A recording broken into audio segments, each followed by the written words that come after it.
보면은 그 무악산에 대해서 그 대순 전경에 나오는데요.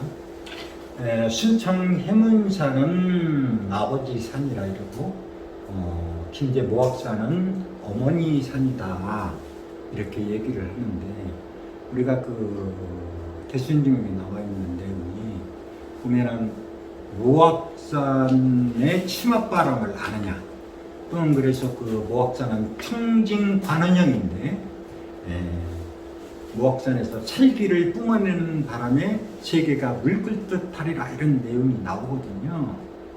그 내용이 나오는데, 이 내용에서 우리가 잘못되어 있는 부분이 있어요. 인식하는 부분이 뭐냐면, 이 지구에 어머니라고 하는 이 존재는 사랑을 베푸는 존재예요. 부모가 자식을 낳았는데 자식이 좀 잘못됐다고 그래서 그 자식을 갖다가 탓하는 게 아니라는 거죠. 부모는 절대로 언제든지 부모는 늘 우리가 이렇게 삶을 살면서 항상 입에서 나오는 소리가 위급한 상황에서 엄마를 찾거든요. 대부분 사람들이 아버지보다는 엄마를 찾는 게 이게 인지상정이거든요. 그러다 보니까 무슨 일이 탁 해서 아이고 어머니 그러거든요. 이렇듯이 어머니는 늘 자식들한테 인자하고 그런 상으로서 늘 우리 인간의 가슴 속에 어머니는 고향과 같은 존재라는 거죠. 이러다 보니까 지금 그 대순경에 나와 있는 것은 무악산이 살기를 청중관문형으로서 살기를 뿜어낸다 이런 얘기들이 있는데, 이거는 잘못 와전된 얘기예요. 그 얘기는 무슨 얘기, 정상노령께서 무슨 얘기를 했냐면 무악산 얘기를 했던 게 아니라 원주에 있는 치악산 얘기를 했던 겁니다. 이게 무슨 얘기냐면, 그 원주의 치악산은 옛날에는 적악산이라고도 이렇게 얘기를 했어요. 붉을 적자를 써서. 그랬는데 이 내용이 무슨 내용이냐면, 이 1950년대에서 60년대까지 그 국민학교 책에, 국어책에 이 원주의 치악산과 그 상원 사이에 그 유리 설화 같은 얘기가 보온설화가 있거든요.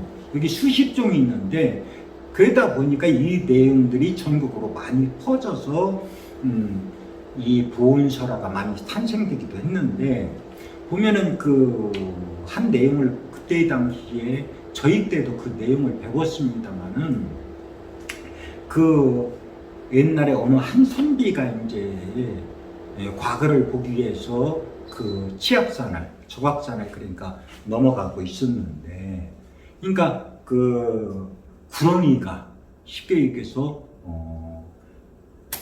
그 까치가 있었는데, 까치가 이제 그 새끼들을 이제 이렇게 빌고 있었는데, 그 구렁이가 그것을 두 마리가 잡아먹으려고 이렇게 했다는 거죠. 그래서 그 지나가던 과객이 화살로서 그거를 한 마리를 죽여버리니까 한 마리는 도망간 거거든요. 그래서 이제 날이 저물어서 그 고개를 이제 넘었겠죠. 굉장히. 그러다 보니까 어느 집이 이렇게 나타났는데, 날도 저물고 그러다 보니까 더 이상 갈 수가 없어서 불빛이 반짝거리는 곳을 찾아갔더니 바로 그 집이 한 채 있더라는 거죠. 그래서 그곳에 들어가서 그 어느 이쁜 여인이 나타나는데, 그래서 밥을 줘서 이제 잘 먹고서 이제 고온이 잠이 들었는데, 갑자기 자다가 보니까 몸이 탔다고 목이 숨이 질리더라는 거죠. 그래서 근데 그때 마침 구렁이가 자기 몸을 칭칭 감고 있더라는 거죠.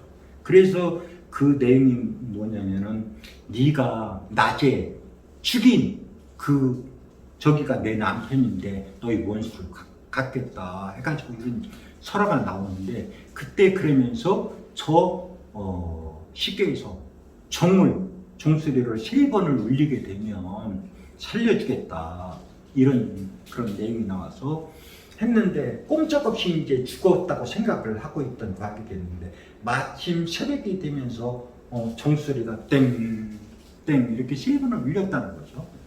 그러면서 구렁이가 이제 몸을 풀어주고 약속을 했으니까 그래서 은연중에 사라졌다 이런 얘기가 나오거든요. 그래서 이 과거의 그 다음날 보니까 절에 이제 종소리에서 종의 머리를 부딪혀 갖고 죽었더라는 거죠. 이제 한 번씩 부딪히면서 종소리를 내줬던 거죠. 그래서 여기서부터 이제 보훈에 대한 설화가 나오는 거거든요. 그래서 정산노름께서 이 내용을 설명해 줬던 부분이 있어요. 그러면서 일반 지은도 필보요, 반반 지은도 필보라. 필히 은혜를 갚아야 된다. 이것은 비단 인간으로서 고등 생명체로서 어느 무슨 일을 하든지 간에 내가 은혜를 입었으면 거기에 응당 은혜를 갚아야 된다고 하는 이런 내용을 말씀해 주셨던 거거든요. 그러다 보니까 증상교 이념에서 보온 개념이 나오고 상생 개념이 나오고 이런 말씀들을 해줬던 거란 말이죠. 그러다 보니까 이제 그 원주 그래서 거기에 꽁치자를 써서 그것이 뭐 꽁이었다는 얘기도 있고 까치였다는 얘기도 여러 가지 설화가 있습니다만은 그런 개념이 거기서 출발해서 나왔거든요. 그런데 이 청증광운형이라고 하는 것이 쉽게 해서 진사라고 하는 이 독성 가장 독이 굉장히 가지고 있어서 그래서 진독이라고 하는데 그래서 깃털만 스쳐도 독에 오염돼서 죽는다 이런 얘기를 하는데 그 진사가 찾아볼 것 같으면 중국 광동성에서 서식했다 이런 얘기도 또 이제 전설 따라 삼천리처럼 나오는데 이 진새는 무엇을 잡아먹냐면 이 뱀을 그렇게 잘 잡아먹어요. 뱀을 나오는 실점사라든지 독사라든지 어떤 인간한테 해를 끼치는 놈들이 이제 이렇게 잡아먹고 그런다는 이런 얘기들이 나오는데 바로 치악산이 그래서 이 보온적인 개념에서 치악산의 이 상원사와의 설화가 이렇게 우리들한테 오늘날까지 전해지고 있는데 바로 이 치악산 자체가 청진 관원형이라는 거죠. 쉽게 해서 푸른 침새가 구름 하늘을 날아서 구름을 휘날리는 형상이라고 하는 거죠. 그래서 그런 말씀을 치악산에 대해서 말씀을 하셨는데 이것이 잘못 와전돼 가지고 모악산이 된 것처럼 그렇게 돼 있어요. 근데 이 모악산이 아니라 모악산은 어머니 산이기 때문에 그런 살기를 뿜어내지 않습니다. 절대로. 이게 부모라고 하는 것은 늘 자식에 대한 염려와 기대를 하면서 자식들을 부살리려고 하는 거지 그런 개념이 아니라고 하는 거예요.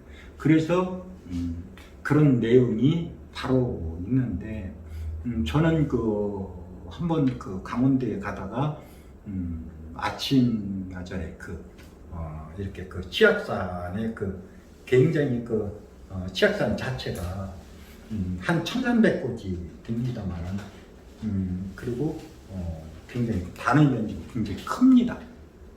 그러다 보니까 구름이 샥 밑을 깔리면서 이렇게 그 형상을 봤는데 마침 푸른 짐새가 하늘을 꿰뚫는 형상으로 그게 나타나는 형상을 제가 한번 관찰한 적이 있는데 모악산은 굉장히 한 800고지가 조금 모자랍니다만 굉장히 단순하게 되어 있습니다.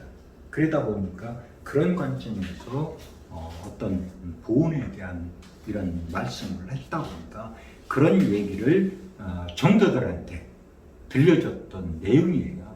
그래서 그런 점은 잘못 와전되어 있다고 하는 것을 아셨으면 좋겠어요. 그래서 누구든지 이 보온 개념을 가지고 있어야